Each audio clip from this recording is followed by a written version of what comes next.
Welcome back, folks. We're all the way up to episode 5 in our latest season of Mention and Dispatches. And while this season we are leaning a little heavy into talking with designers, we've also got some other industry things we're going to talk about a little bit this season. And to that end, I had reached out to our buddy Jason Matthews in advance of this season to say, hey, you know, we really ought to have a conversation about GAMA and wargaming, just because there's always, you know, the wargamers going, well, GAMA doesn't do anything for me, and the GAMA guys saying, well, the wargamers never show up, so why do we care? And so we were going to have this conversation about GAMA, and then in the last, 14 to 18 or so days, GAMA has renamed the organization, hired a COO, the executive director is resigning, one of the board members resigned because she wants to go do other stuff. They're having a special election to fill that board. So there's actual GAMA news about all of this also that was not intended when I said, hey, Jason, let's have a podcast about GAMA. So all true. 2 weeks ago, we wouldn't have, it would have been an esoteric discussion. Right now, there's tons happening. Yeah, there's actual newsworthiness to all of this. And because he loves to gripe about GAMA around Origins every year, we went ahead and brought Gary in because we needed, some negative vibes for all of this. Right, Gary? It's an honor to be here. Gary is here largely because he is one of those voices that sort of looks at GAMA and says, well, what the hell are wargamers supposed to be getting out of GAMA as a part of all of this? That's not my question, Brant, in fairness. My question is actually, and I guess this is a question for Jason, is what exactly does GAMA do besides run Origins? I know the answer isn't nothing, but I think a lot of folks, including myself, are unclear as to the functions that GAMA performs, other than running Origins, which everybody knows. So before Jason starts answering, just to let the audience know, Jason is a former board member of GAMA, and you've been a member for a long damn time too, right? I mean, it's been a while. I represented Fort Circle at GAMA, and they pretty much since Fort Circle has existed, they've been a member. I've been attending functions for GAMA for forever. And like Ardwolf, I guess I started, my interest in GAMA started because I found it dysfunctional, not because I was like rah GAMA. Those are three words that I never expected to hear together. Yeah. So backing up to Gary's point, now that, hey, Jason's been around this for a while, because the Dragoons, we've been GAMA members for about a year now. We're coming up on our renewal here soon. But I've been to the Expo a couple of years, obviously been involved with Origins for a long time and got to know some of the GAMA folks when I lived in Columbus and, worked on some research projects with them and stuff. But that was several regimes ago. Gary's question, I think, is a valid one for the folks that don't know. They see GAMA runs Origins. They might know about the Expo, so the business trade show. But the other stuff GAMA has traditionally done, not necessarily the things that are on that 10-year roadmap that they released, but the other things that GAMA has purported to have done for the game industry over the years.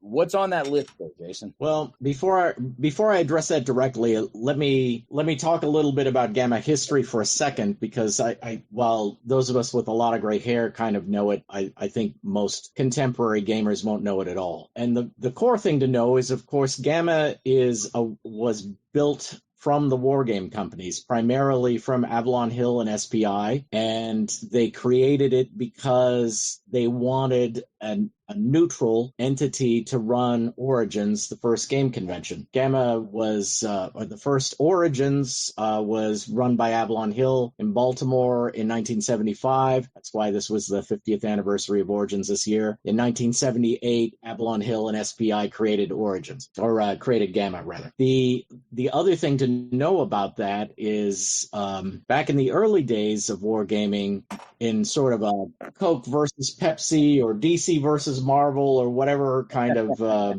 bitter long-term rivalry you want to use as your analogy, Avalon Hill and SPI did not get along. They didn't see eye to eye. They kind of didn't even agree about what the direction of wargaming should be.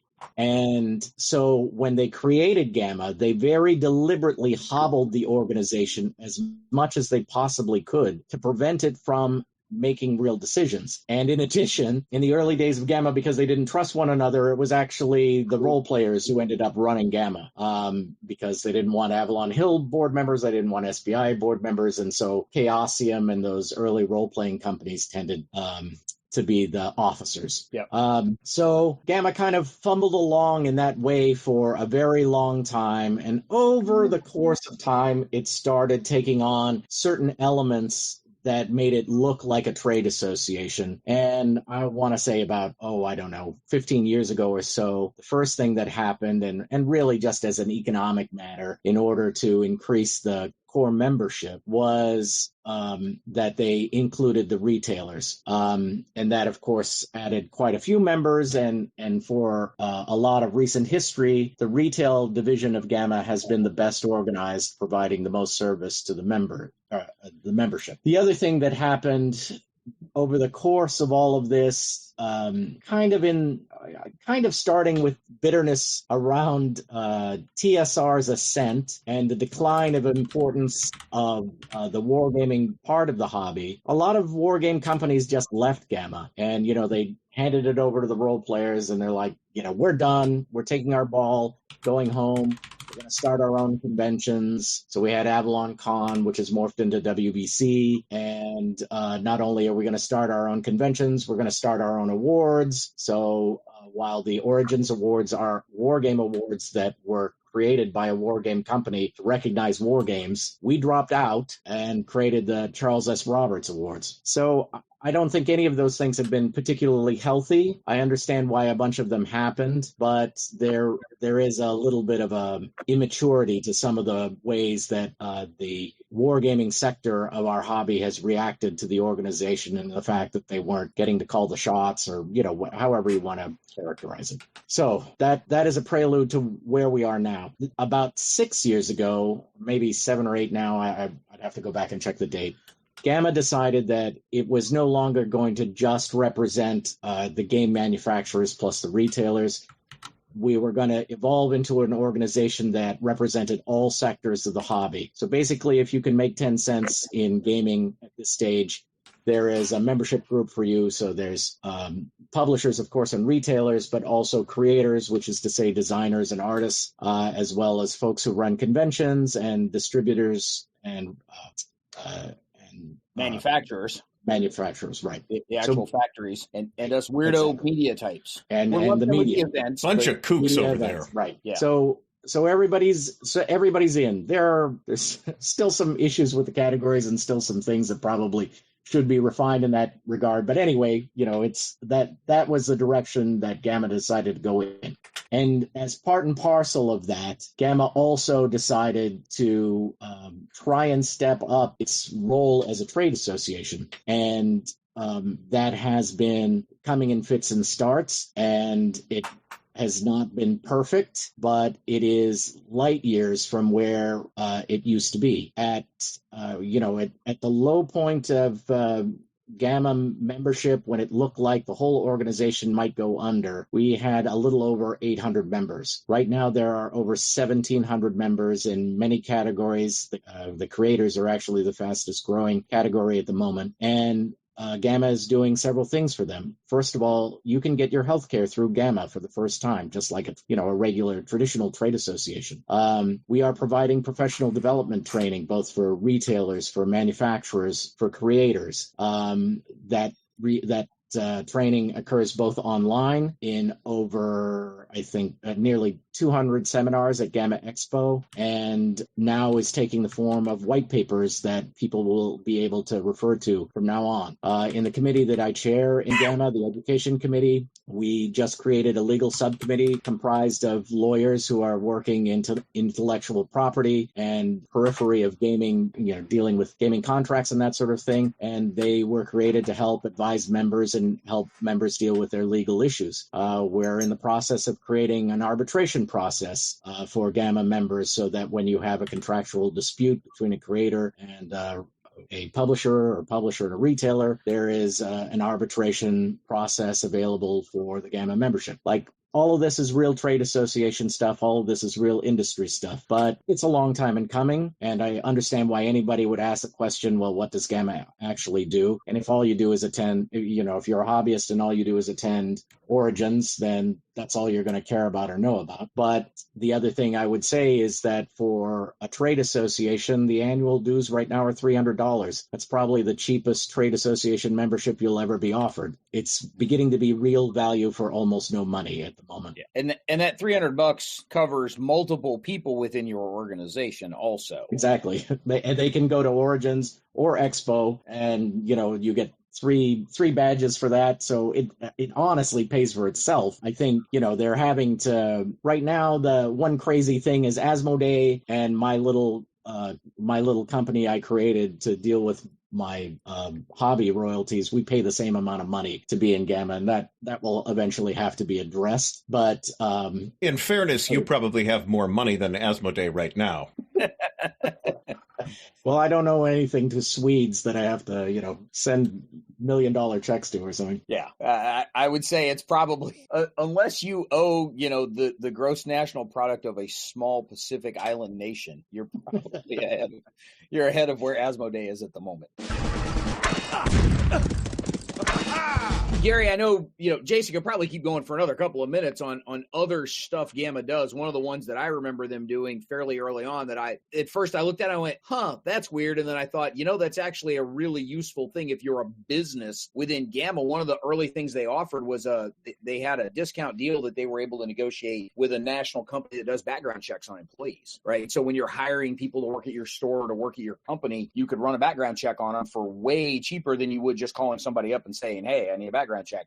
I could see where that's really valuable. I mean, as a former game store owner, I was definitely looking to hire the most disreputable possible people. So if GAMA can help out with that, that'd be swell. I'm pretty sure you already knew most of them. You were in game groups with them. I was one of them. What are you talking about?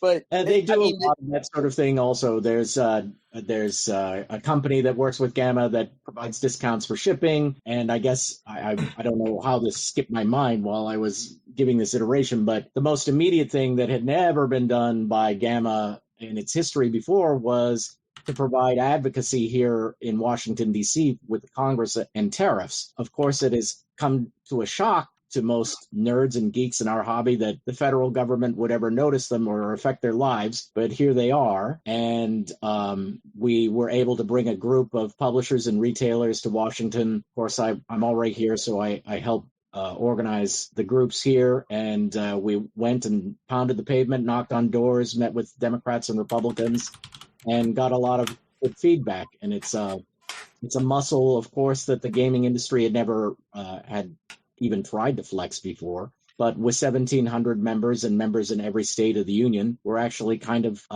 uniquely and well organized to be an advocacy organization. And additionally, in the past, GAMA had been like the useless little stepbrother to the Toy Industry Association, which is, of course, more or less funded by Hasbro and Mattel, and they have lots of money and they're kind of a big deal. And so when they would organize letters or have some kind of effort, GAMA would sign on and they'd pat us on the head and send us on our way. This is just kind of inside baseball, Washington inside baseball. But during the previous Trump administration, when there were tariffs against China, the Toy Industry Association was able to go negotiate those tariffs and get an exemption for toys. And apparently their lobbying team, when these new tariffs came around, sort of assured the important membership of the Toy Industry Association that they would be able to work the same magic again. And of course they were wrong. And if you're Hasbro and your whole lifeblood is sending plastic from China to the United States,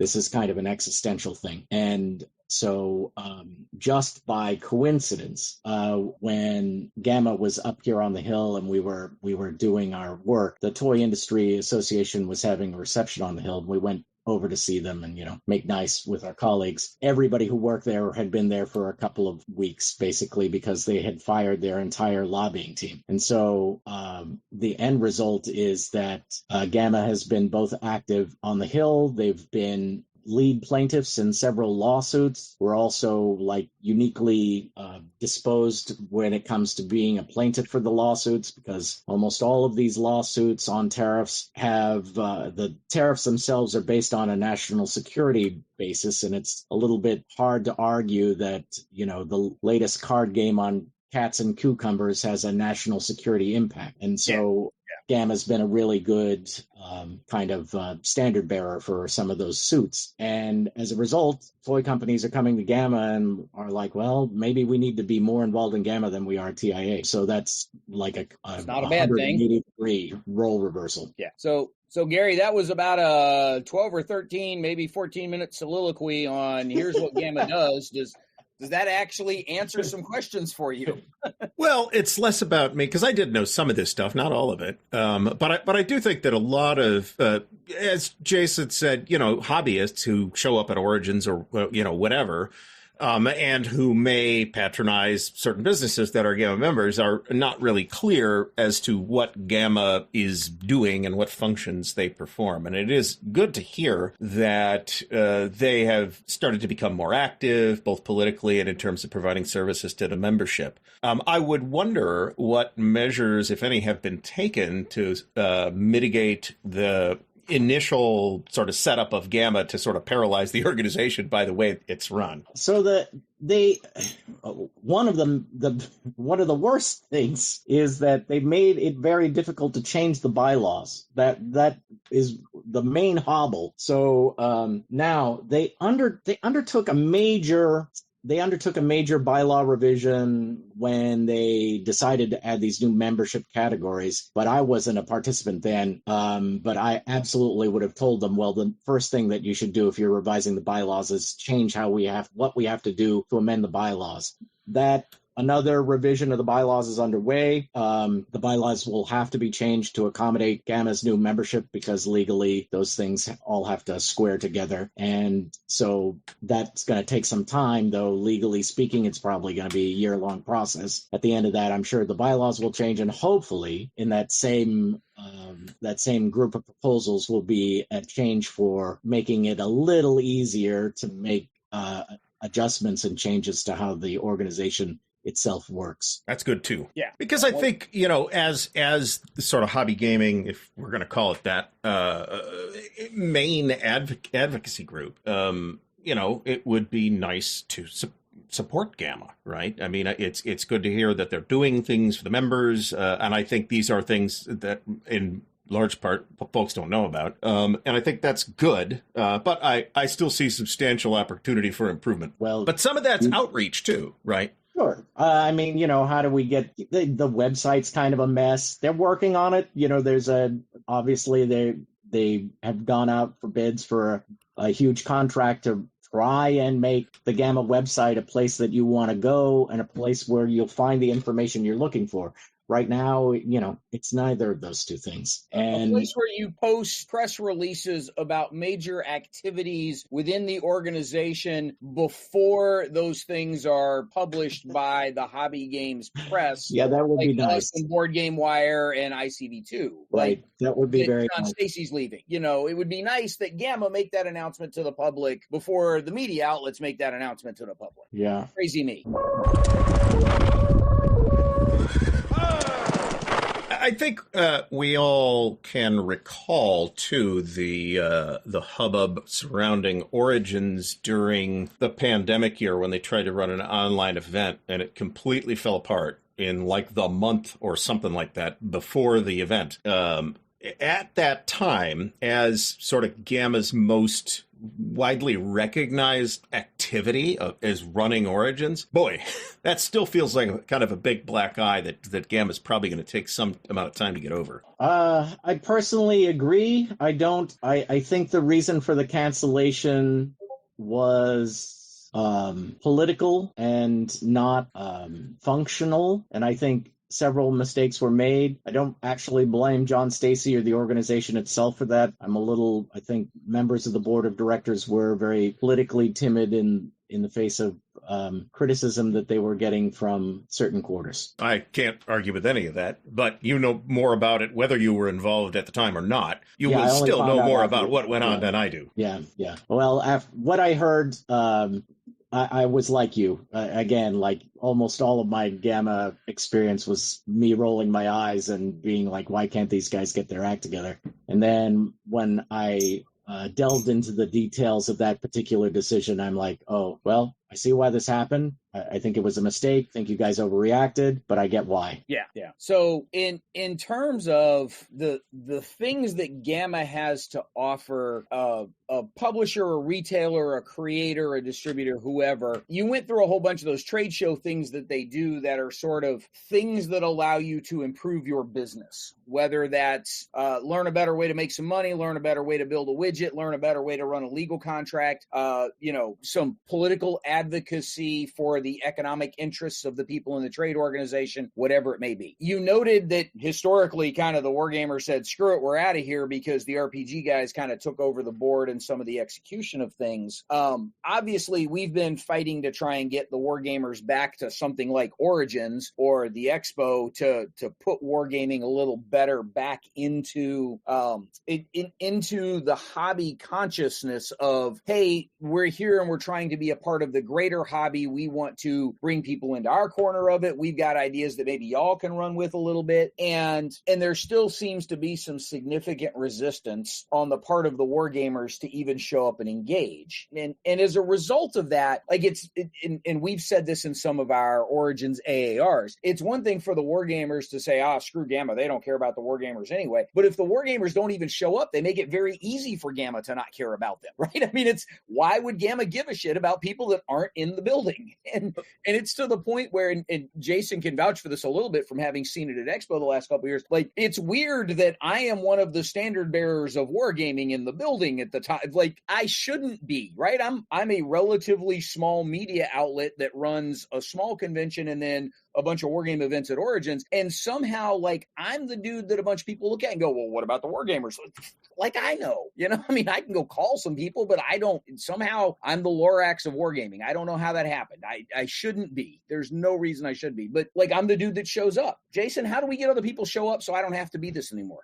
Well, I mean, of course, I'm screaming at them myself, as you know, and, we're making baby step progress. GMT sent Jason Carr, their lead developer, to Origins this year, and Jason Carr was actually able to bring 2 other people at GAMA or at GMT expense to Origins this year. It's not enough by itself, but when I first broached this subject several years ago with GMT, they were like, "Go pound sand, we hate GAMA," and all of this. Most of GMT's attitudes towards GAMA and Origins stem from events with people who are dead or gone out of, haven't been part of GAMA for 20 years, but these old wounds seem very, very precarious and difficult to heal. From my vantage point, the issue is that our section of the hobby has to have a public face somewhere, and our tendency has been constantly to look inward and form our own little conventions,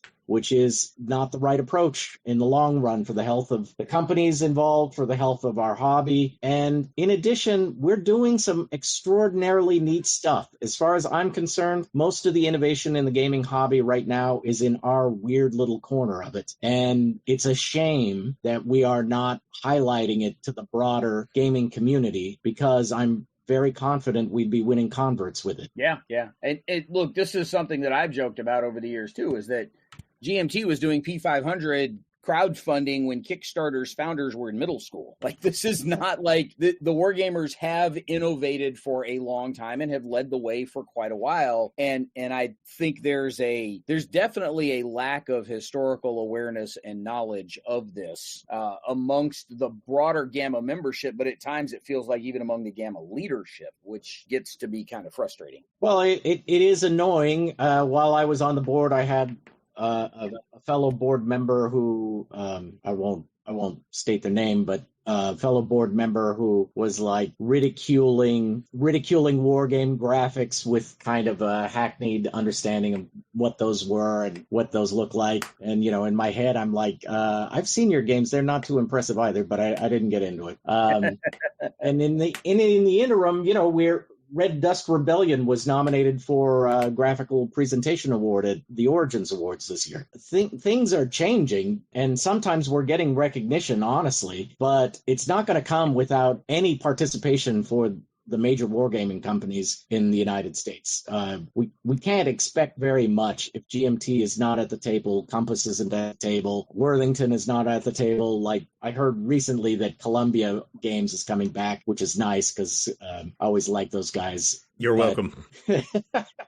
Good work. Yeah, so I'll be happy to see them there. It's kind of dumb that we're leaving this void.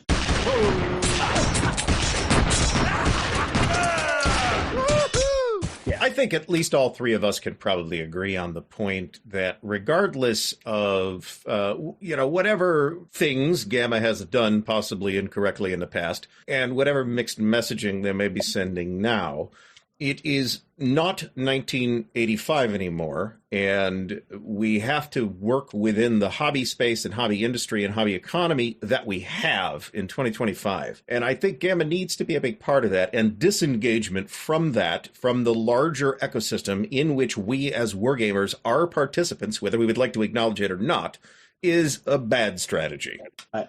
Well, of course, I totally agree. But I'm also just... we're all history nerds here. This is our convention. This is our organization. Like, let's step up a little bit. And, most of the war game companies, Gen Con is going to be a bridge too far. It's too expensive. We won't get attention. We can't afford the space. But we can afford Origins. There's no reason on earth that our companies can't participate there and have a major presence, but they're not. Yeah. Well, and part of it, I think, comes back to a little bit of the bang for your buck in being at Origins. And this is something, so when Origins did that weird 2021 October Origins, we actually had a podcast episode that we were able to record right after Origins, which is unusual because normally we're in our season hiatus there. And Kevin joined us on the call, and we had the conversation. It's a point that I've made elsewhere before that I'm not, as much as I want the war game companies back at Origins to help support the things we're doing, but also to help them get better visibility into, in front of other potential customers. I am always hesitant about spending other people's money, right? It's very easy for me to say, well, yeah, you guys should sink, $1,000 into a booth and $5,000 into the travel costs and shipping costs and everything to show up and sell a bunch of games. Like, it's very easy for me to spend somebody else's money and say, you should do this but that's a recognition and an acknowledgement of the fact that this is a significant financial investment for a lot of companies that are, quite frankly, fairly small, but in an exhibit hall full of companies that are doing other kinds of games that are also very small. But that said, I really think Origins for a wargame company, it's or really any game company, but I care about the wargamers, it's a 3-year process, right? The first year you're there and people go, oh, hey, cool, you're here. I didn't know you were going to be here. And it's a bit of a surprise. They're going to spend some money, but they weren't really looking for you. The next year they see you again and they go, oh, wow, cool, you're back. Hey, glad you're here. Let me pay a little more attention. Let me engage a little more. The third year, they're looking for you. Hey, where are those guys? And I know this because I saw it with Bayonet Games back in the early 2000s. We were there for 3 years as Bayonet Games. And the first year, who the hell are these guys?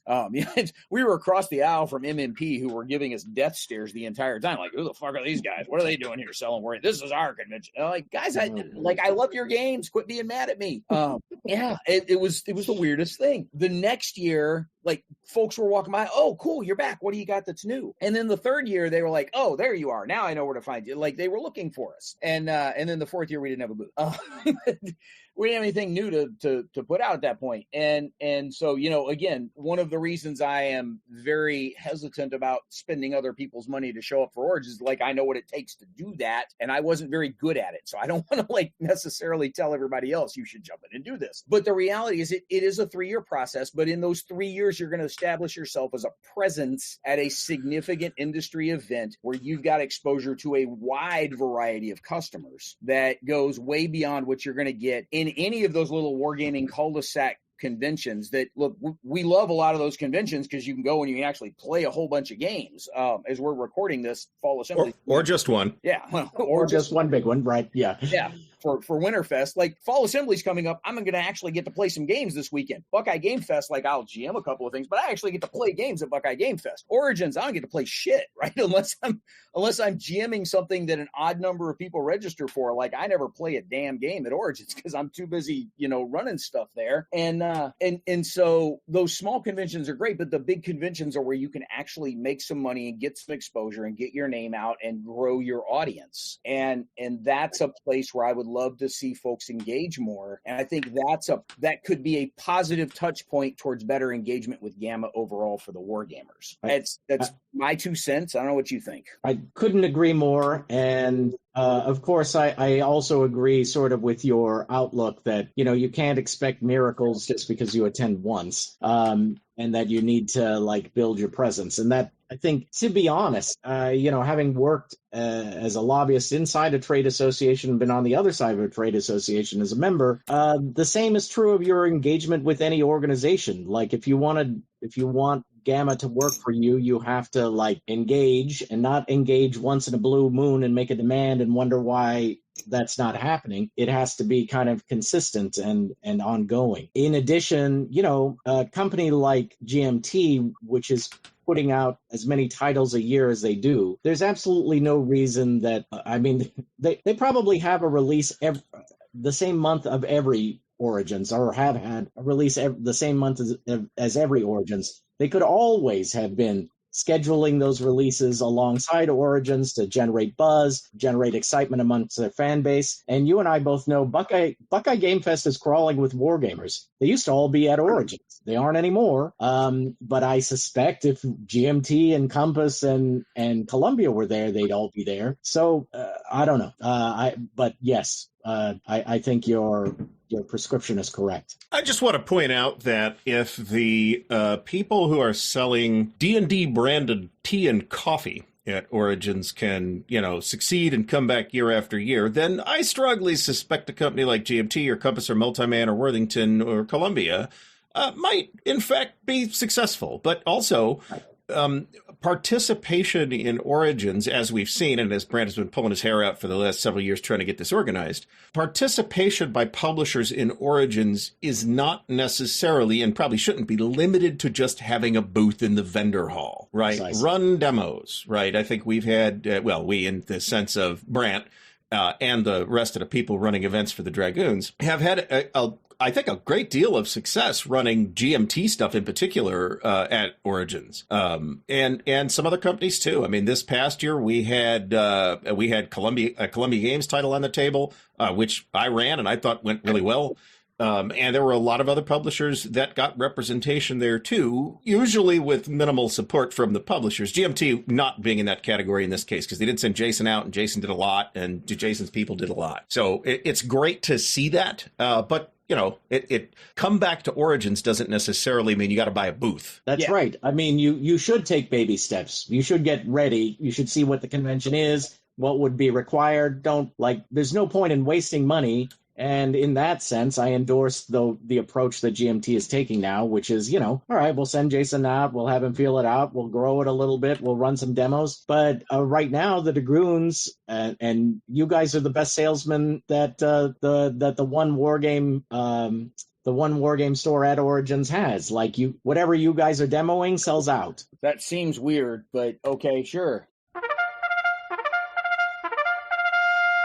Season 15 of Mentioned in Dispatches is graciously supported by all of our Patreon members, but especially our regimental patrons who supported us at the top level. The Armchair Dragoons would like to thank Miles R., James M., Kevin Bertrand, Catastrophe Games, Fred and his dog, Joseph Knorr, Patrick Garrity, Michael Sundborg, Stagger Wing, and Paul LaFontaine. Wargaming is our jam, and they help us spread it. You too can support the Regiment of Strategy Gaming as a Patreon supporter at patreon.com/armchairdragoons. to that point, when Jason Carr came out the first time 2 years ago, it was as much a recon trip as anything else, right? He was coming out to take a look at what was going on. We had him involved in like two things, very low key. One of them was a presentation at the War College, but it was, hey, show up and see, just come watch what we're doing, right? You're out some travel costs and hotel room. You're not out any other commitment for the event as a whole. You're out the travel costs and hotel room, and I could probably get you a badge if I absolutely had to. I didn't have to. He was able to take care of that, but we, you know, he saw what we were doing and went, holy cow, this is great. And then came back to do more. And this year, like you said, he brought another guy with him. We always have at least one table full of GMT stuff. So GMT had 3 full games of things that they were doing. And we ran, wall-to-wall GMT stuff for 4.5 days. They have Enterprise over in the main exhibit hall selling GMT games. But we also had Ares there running a table of Ares stuff nonstop, where they didn't have a booth over in the other room. And okay, fine, we're still going to run a bunch of Ares stuff. Fort Circle had 2 tables. I think you guys probably could have all fit everything on one, but Fort Circle had a table, didn't have a booth over in the exhibit hall. Catastrophe Games, same thing. We were able to support those folks. And one of the things that I've tried to tell the Wargamers over and over, within the context of Origins specifically, is you have a support system, right? A random small RPG company wants to show up at Origins. They may not have that support system because the guys running RPGs already have their hands full running a shit ton of other RPG stuff, right? I mean, take over half the hotel running RPG events. The Wargame HQ, we are not every Wargame in the building, but if you want to engage with the Wargame HQ, we've got a support structure for you. We're going to organize events for you and make sure that they get on tables, and in the official program, we're going to make sure you get a chance to talk at the War College if that's something you want to do, to be able to have a direct line to customers with a protected block of time for you to have that conversation with potential customers. We're going to make sure that you're promoted as a part of all the things we're doing, and Lord knows we hype up tons of crap in the 2 months leading up to Origins. So you've got a support structure that I'm not sure a whole lot of other folks at Origins have, unless you're part of one of the big publishers. Well, you know what? Even though there's even some really small publishers like those Arcanist people.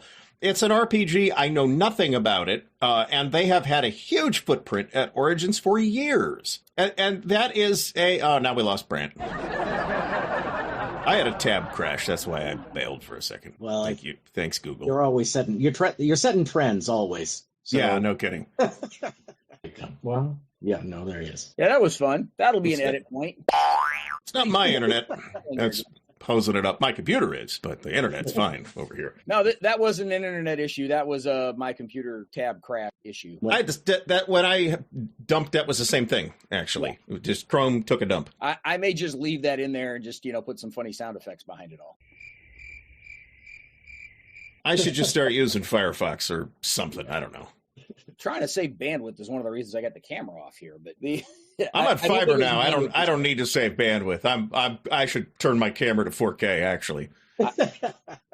I think my problem was less bandwidth and more Chrome, but yeah. In any event, Gary, you were expounding there. Yeah, what was I expounding about exactly? Because we had a technical difficulty and I lost track of it. Oh, the Arcanist people. Yeah. I mean, this is a very small group of people. I don't know anything about their game at all, and they've had an enormous footprint with like a dozen or 24 events every single year for like the last 10, 15 years.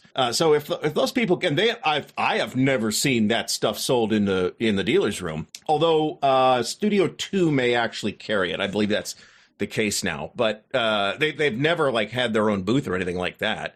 So if they could succeed at Origins, they're obviously filling these events. So something's going on, and I don't know that they have any kind of edge that a wargame publisher that has stuff to demo and run wouldn't have, frankly. And as Jason said, I think there's a lot of innovation happening in the wargaming space right now, maybe more than in the RPG space. Let's show people you're that.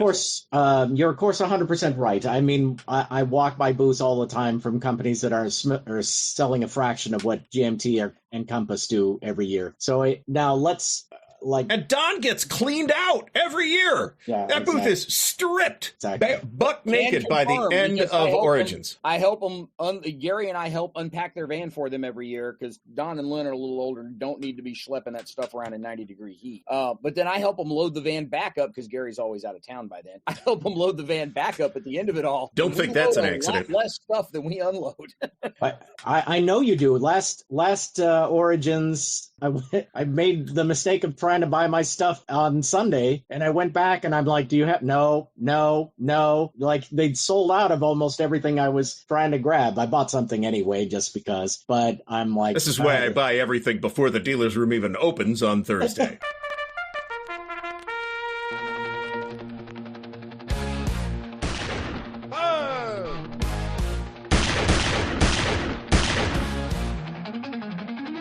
And to be honest, like I love that Enterprise is there. I love those folks there. They couldn't be sweeter. They're very kind, and they've always been super nice to me. So but as you say, Brant, they're not exactly spring chickens, and it's not going to be too many more Origins before they're like, well, we're not doing this anymore, or we can't do it. And then what the hell? Then where are we going to be without any flagship wargaming company participating? It just we shouldn't allow that to happen, and it would be, it's just kind of a waste. Origins 2, and I think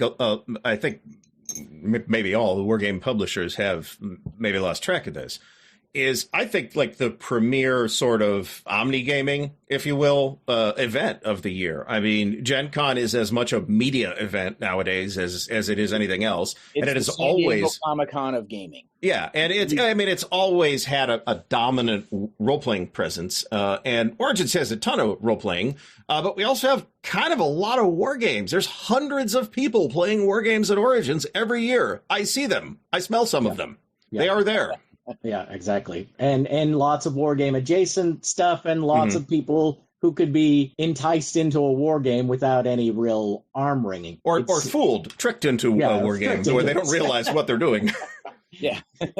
And I will point out, like, the origins that GMT actually came, the first time that Jason Carr actually came was the year that Twilight Struggle was inducted into the GAMA Board Game Hall of Fame. And so to say that GAMA is completely ignoring us would be it's just not true. They're kind of doing it in spite of us, rather than as a matter of spite or whatever the hell is running around in folks' minds that they think is happening at GAMA. They're just mean. Yeah. They're mean. They don't like us, blah, blah, blah. The role players are cool, or some crazy ass notion of that nature. So says someone who has never experienced a role-playing game in their lives. Yes. Yes. They watched an episode of Critical Role to get that factoid. There is, like, again, not to talk out of school and not to be not to be critical or whatever, like, there, but I'm right behind these guys. But most of the people who run wargaming companies are now, like, staring retirement dead in the face, and I understand full well. They say expenses part of it, but the truth of the matter is most of these guys don't really want to go to any of the conventions. They did it all while they were in their 30s. Now that they're in their late 60s and 70s, the idea of traveling to the Midwest and manning a booth is not too appealing. I got it. They want to run their own convention that's 4 miles from their house, and they can go home every night and bring PB&Js for lunch. Exactly, and that's what they're doing. And cool, but to be fair, that's what I'm doing. So that is true, with the crusts cut off and everything.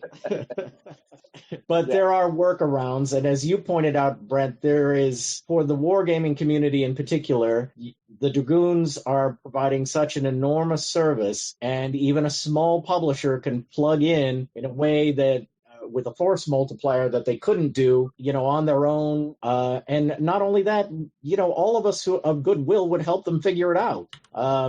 If I plead with you, if you are a wargame publisher listening to this and are like, oh, maybe we should think about Origins, contact us. We will make it happen, and we'll make it smooth. I'll send you to Brant if you reach out to me, just to be clear.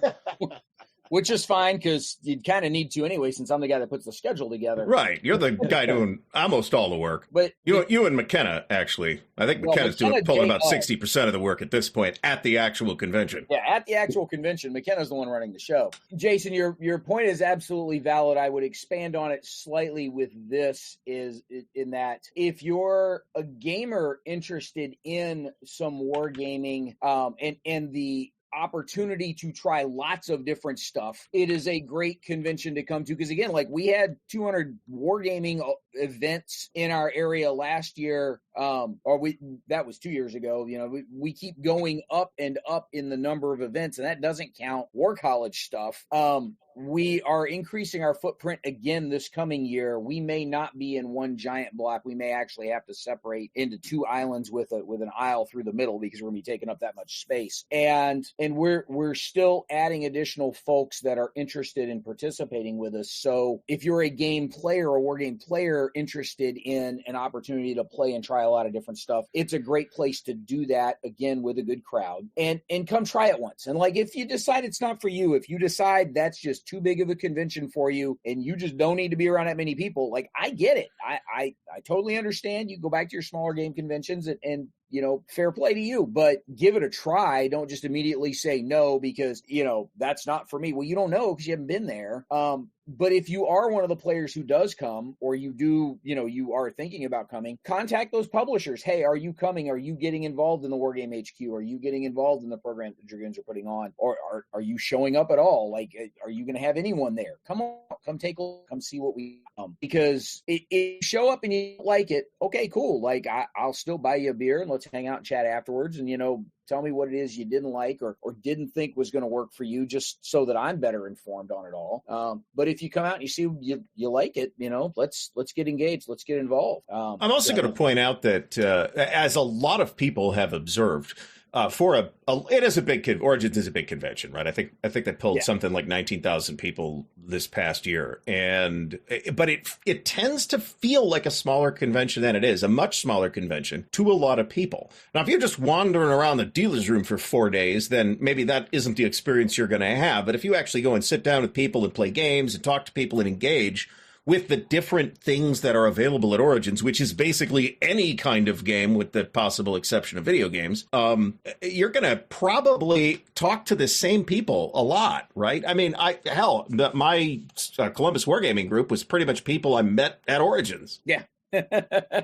Absolutely. I totally agree on both of those fronts. I've been to conventions all over the world and all over the country of every size. And this is by far my favorite convention. It's the convention I always make time for in my schedule. Whether I have anything to do there or not, I will still be there. Just because for me, it has the right mix of new stuff, a crowd that's big enough, but not overwhelming. And I don't have to spend $200 on parking in Indianapolis, which is an absurdity that grates on my soul. And Columbus is kind of a nice town, as between Columbus, Springfield, Illinois, where I also live, and Indianapolis, I would take Columbus every single time. So, it's as you say, RD, it's a welcoming crowd. You will get to know people. People are friendly enough. And because it's big enough, they can only be so cliquish because you just have to interact with other people you don't know.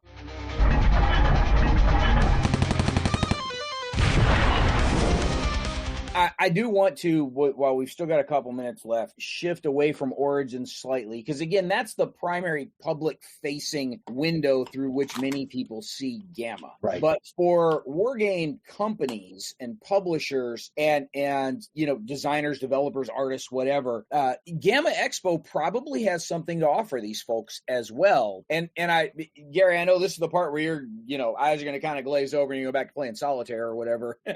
but this is something that, Jason has seen and been a part of a bunch, especially helping man the Fort Circle booth in the exhibit hall there. It's a very different exhibit hall than you will see at Origins. At Origins, there's stacks of games that are going 10 deep and here's your retail cost, buy your game and off you go. Whereas Gamma Expo, there's like one or two of everything on the shelf in the booth, but they're also open that you can open them up and paw through them and look at them. And the pricing sheets aren't for retail units; they're for cases of units, with free shipping with a $500 order kind of thing that you're just not going to deal with retailers.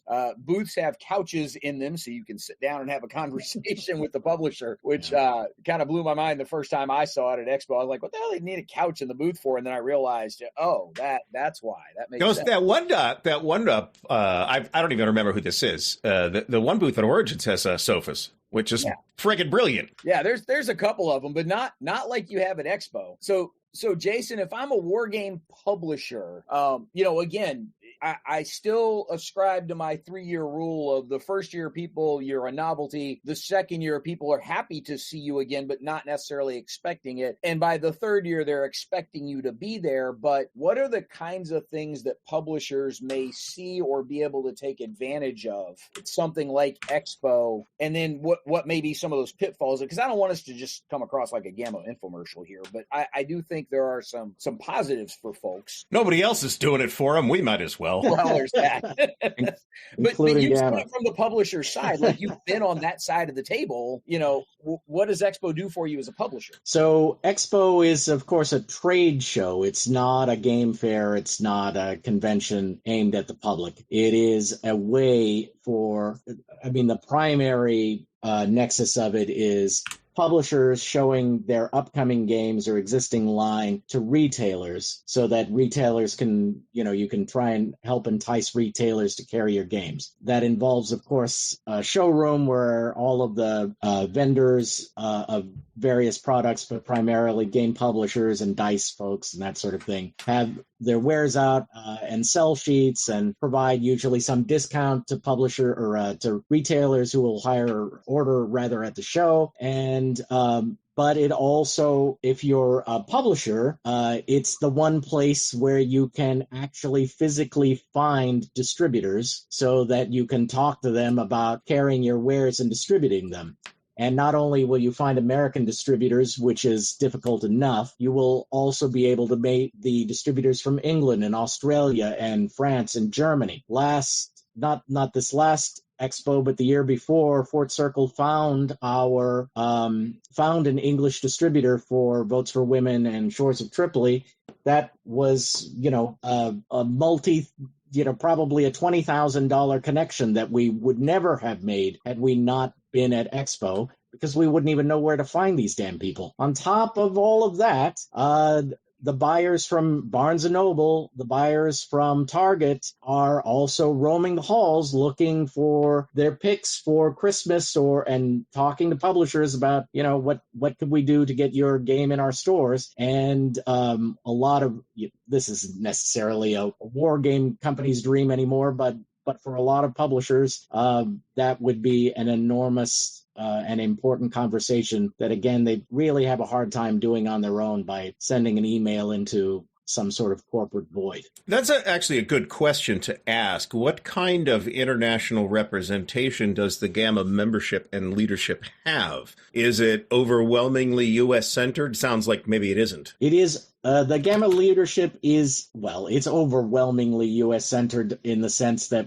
I think of the 8 GAMA board members, 1 is from Europe. And the GAMA membership overall, I think now includes people from 33 different countries. And there are a lot of European members, as you would expect. Asmodee is an important, it's the most important hobby publisher in the world, and of course is an important force in GAMA. GAMA at one point in time was an all-American affair that didn't even worry about the rest of the world. Now it has a presence both at Essen, of course, in Germany, as well as UK Game Expo. They went out to meet with the game companies in Japan. So again, something that needs to be worked on more, but something that from where we were 10 years ago, there's been light years of progress. That's good. And some of the European publishers also show up at Expo. So it's an opportunity for, if you're running a Wargame store somewhere, it's an opportunity to engage with and talk to those guys. Just this past year, I had 2 different conversations with the folks from Phalanx over, one at the media first look night where they have a night dedicated just for the media folks to get an advanced look at some stuff. But then also at the booth, was able to sit down and have an extended conversation with them. And we ended up having, I think it was actually 2 years ago, had James Buckley, when he was still working for Phalanx, on the podcast that we recorded there. So it's an opportunity for Loki battle mats are always there. They don't come to Origins because they've got to come from England. So they'll come over for Expo. They'll come over for Gen Con because they're a little more RPG focused. But they've always got some fantastic, cool stuff that they're showing off at Expo that I always end up, going to my local game store and going, hey, order me one of these. The deck of many insults, it was so flippin' hilarious. My son actually went and ordered his own copy of it so he'd quit stealing mine. It is one of the funniest RPG accessories you'll ever see. You get those kinds of publishers and that kind of engagement that you wouldn't get and even at a big convention, like their primary purpose there is moving product. And at something like GAMA Expo, they're more than happy to spend a little bit of time talking to you as a media person because this gives them a venue where they can do that with less pressure to just sell. Precisely. And it's the purpose is for business meetings. And to your point, at this stage, some of the larger European companies, both Asmodee and DeVere's primary publisher in the Spanish-speaking world, they kind of use GAMA Expo as a place where they have kind of a informal get-together of all of their national chapters. So obviously Asmodee USA is there, but the French guys are there, the Polish guys are there, the Italian guys are there, and they can all conduct Asmodee business while they're also at GAMA Expo. The same thing for DeVere with their national representatives there. They all come to Expo and they have their side meetings amongst themselves and then are conducting business with other companies. Yeah, Ares Games had both of their U.S. folks there, but they also had several of the folks from over in Europe there. Obviously, Phalanx coming out of Poland, but there was a Czech company there that had a bunch of map and minis games on their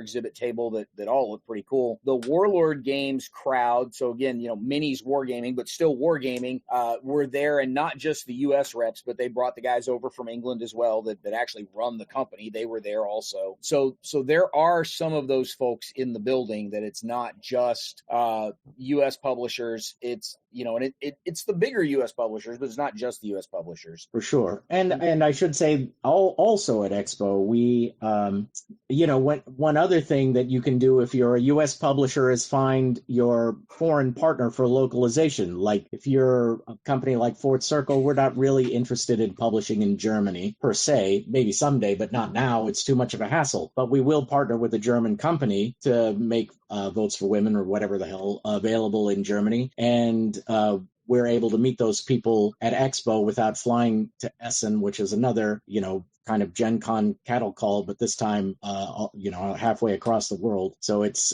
much, much easier to meet them at GAMA Expo than anywhere else.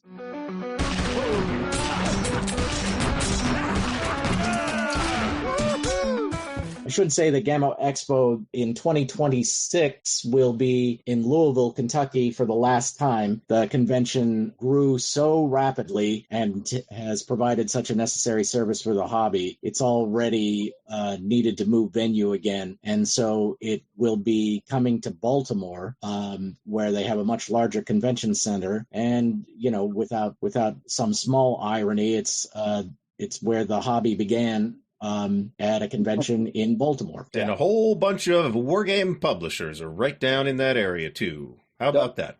Don't think I haven't already yelled at least one of them about this. Yeah, MFP is the obvious one. They're right there. They're 20 minutes from Baltimore. Well, yeah, Scott was at the store this weekend when we were having our Wargame Day. We had this conversation, I promise. They're not the only ones. I think OSG is in Virginia now, too. Are they not? OSG recently relocated over toward the mountainous side of Virginia. They're a little ways up the road from Flying Pig. They are still in reasonably easy commuting distance, an easy drive to spend a couple of days there, but they're not sleep at home close like the MMP guys would be. The MMP guys would be. Yeah. So a couple of things with regards to Expo that are different than the hobby facing convention. It's during the week. This is a working weekday convention. They actually started doing some things on Sunday, because kind of like Origins, where they had to start putting things on Wednesday because so many people were showing up the day before and then milling around looking for stuff to do. They started. You're welcome. Yeah, they added some stuff on Sunday at Expo for the creatives especially, but then Monday through Thursday it's a business day. It's a working day for folks. And then in the evenings, because look, you put 3,000 gamers in a room, a game's going to break out. In the evenings, they have these open game nights where a bunch of the publishers will be showing off their newer games and a chance for people to sit down and play. But you're also going to see a bunch of classics hit tables. There's always a fairly raucous Munchkin game going on somewhere. So there's all kinds of stuff happening around those. Brant's definition of classics differs from mine, of course. I would be perfectly happy to see, an old school Hex Encounter game break out somewhere, but you got to take what you can get. Munchkin's, over 20 years old at this point. It's a little easier to get to the table than Case Blue. Yes. And the learning curve's a little, quite easier. Yeah.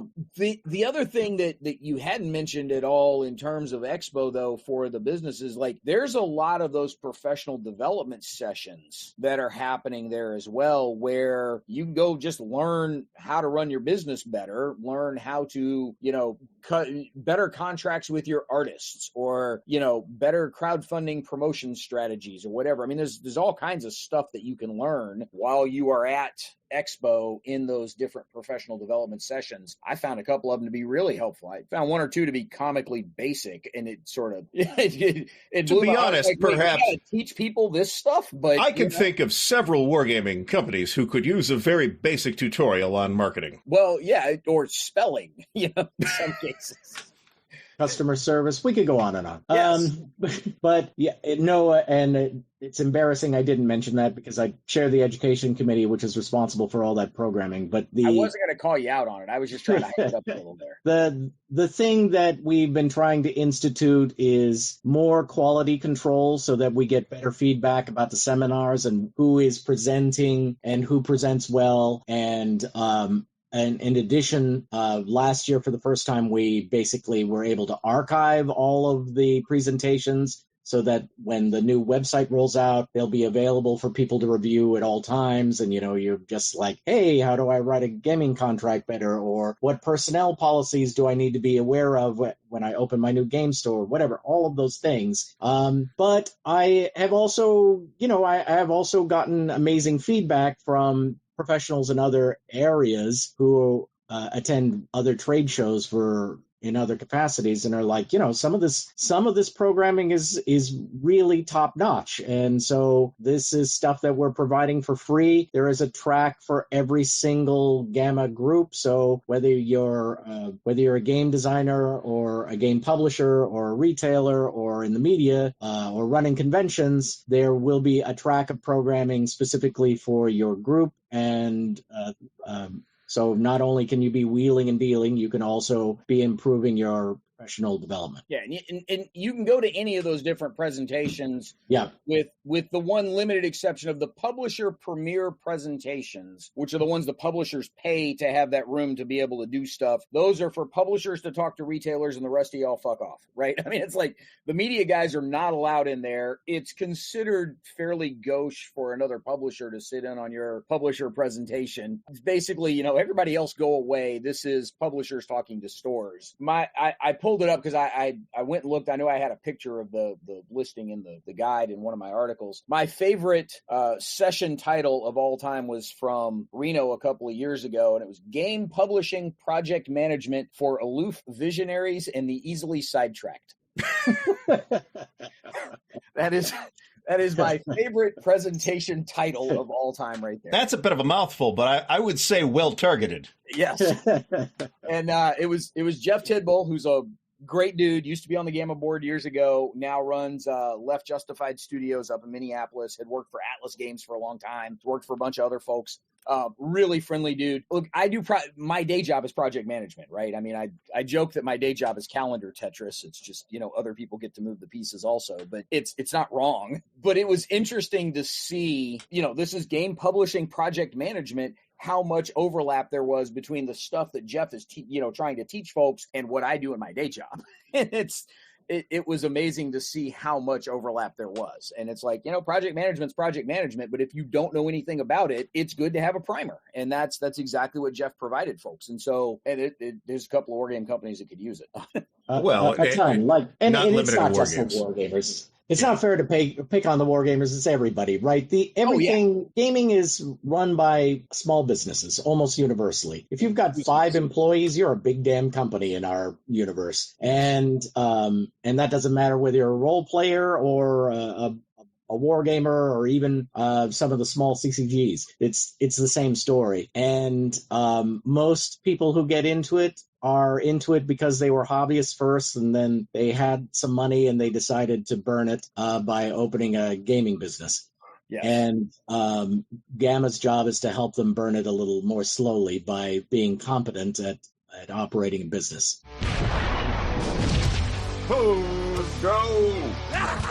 In all of this, because we're pretty much at time here, that again, I know Gary was joking a little bit about, somebody's got to do it. We have come across as a bit of an infomercial for GAMA, and I understand that. But part of this was, I think there's some real value in the organization for the wargaming companies that would choose to be a part of it. I think there are things that if you actually avail yourself of the offerings provided through the organization, you're going to get some value out of it. You mentioned, Jason, even if all you do is redeem your membership for the free badges, not free, but the included badges with your membership to the Expo and Origins, at that point, you've covered the cost of the membership and everything else is gravy. But I do think there's some real advantage to being there. But more importantly, I think, Jason, you made the point, like this we started it, right? This is our organization. The war gamers are the reason GAMA exists. And right now, because of a refusal to engage, in some cases, a willful refusal to engage with GAMA, it's very easy for GAMA to keep the war gamers at arm's length. And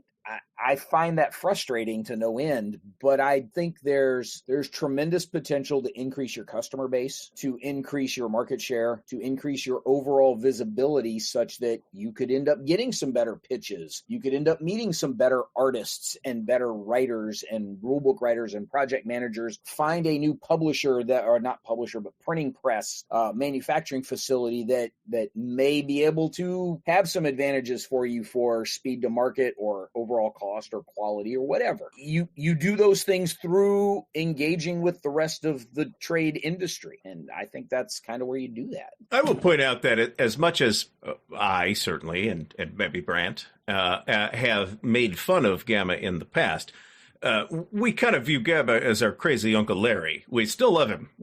But he has his foibles, as we know. And we'd like to see GAMA improve, but we also think that disengagement from the larger gaming ecosystem and limiting yourself to this silo at your 75-person convention out in the Kentucky hills or whatever you got going on your own is just not a good strategy. Yeah. And in addition to all of this, and in addition to the frustration that Artwolf expressed earlier that led him to the question, but also led to my engagement with GAMA in the first place. The one thing I will say for sure is that GAMA has been improving. It's been doing more. And you can't say with a straight face that GAMA 6 years ago is GAMA today. It has been improving. Now, I personally, over the long course of experience in life, have come to think that the only kind of improvement that actually lasts is incremental improvement. And so you got to have a degree of patience. But it's kind of getting there. And GAMA, the board, is much less a self-serving entity than it once had been, and much more of a hobby service group, people who are trying to both improve GAMA and improve the professionalism in the hobby overall. And that's what we needed to do.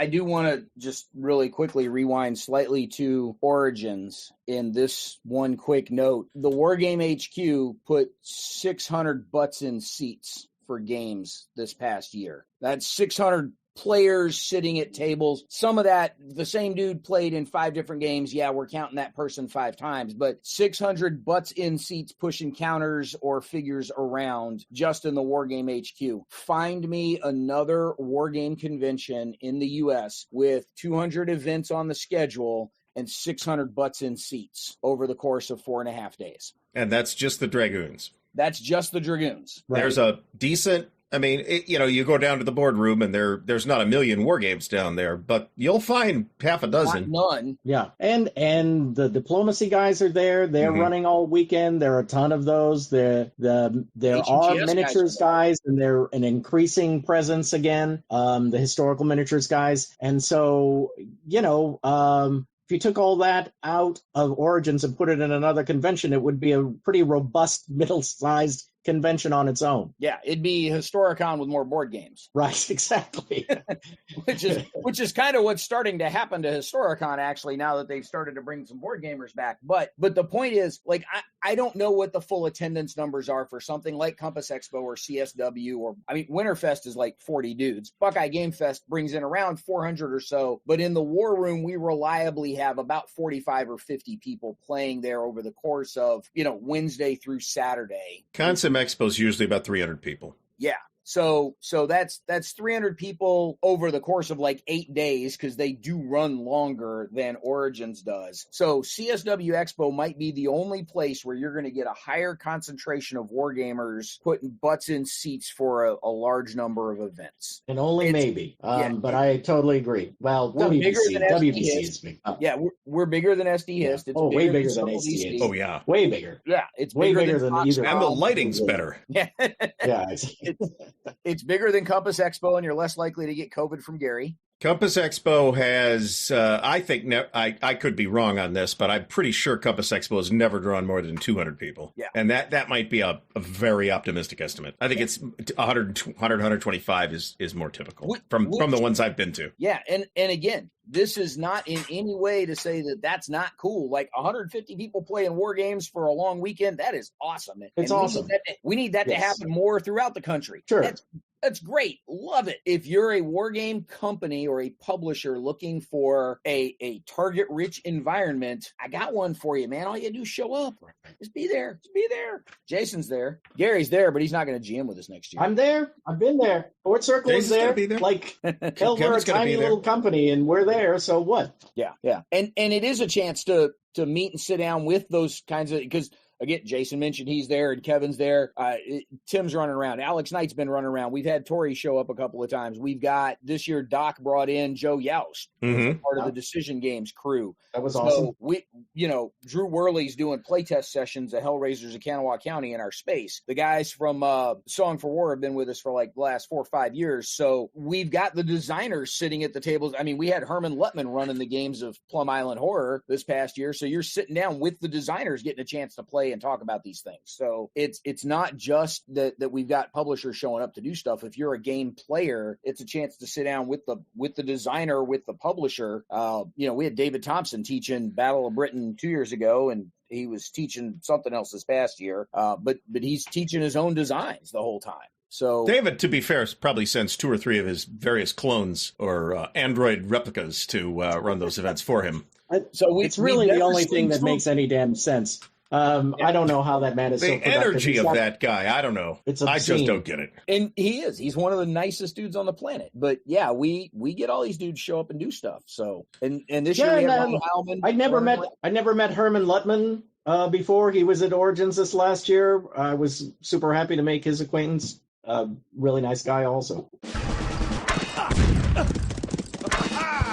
Guys, thank y'all very much for being here. I appreciate it. Again, easy organization to make fun of, but a lot to offer if you sort of scratch the surface a little bit. And it's just a matter of you got to show up. And I would love for other people to be able to show up. I probably oversold it a little bit by, hey, I'm the guy people look at for war game stuff, but it feels like it a lot of the time when folks are going, hey, Brant, what's up with the war? I mean, Jason, you and I even saw it this past year when we had to go hijack the live broadcast to talk about Roger McGowan. Like nobody else had a clue what was, that they'd lost an Origins Hall of Fame member, and you and I had to go like elbow our way onto the stage to talk about him. So, I'm glad we did. That was good. Yeah. Yeah, that was definitely a necessity. So Gary may have had another browser crash. He's dead, Jim. This is going to be the podcast of browser crashes here. I don't know if he's going to bother popping back in or not. But Jason, thank you for being here. I really appreciate it. My pleasure. Thanks for having me on, and thank you for the work that you've been doing. Yeah. It's sort of unacknowledged on behalf of GAMA and for Wargaming at Origins in general. Yeah, I feel a little bad because last time I had you on the podcast, I got you time with Steve Jackson. This time I only got you Gary. You know? Yeah, I was super happy to be able to fanboy with Steve Jackson, but I fanboying with Gary is a little bit of a letdown, but it was fun anyway. Yeah. I needed somebody else in there, so I wasn't so obviously fanboying over Steve, that I had somebody else in there sharing that experience with me. So I'm glad you were able to do it. And we'll assume Gary said thanks and good night and something obnoxious on his way out the door. Indeed. So audience, we really appreciate you joining us. We're not quite halfway through the season, but we're getting close, and still got a couple of cool designer interviews coming up, some convention coverage where we're going to talk about ours, but also some of the other conventions going on. And then, whatever holiday hilarity we end up with right at the end of the season. In the meantime, thanks for listening, and we'll catch you next time on another episode of Mention in Dispatches.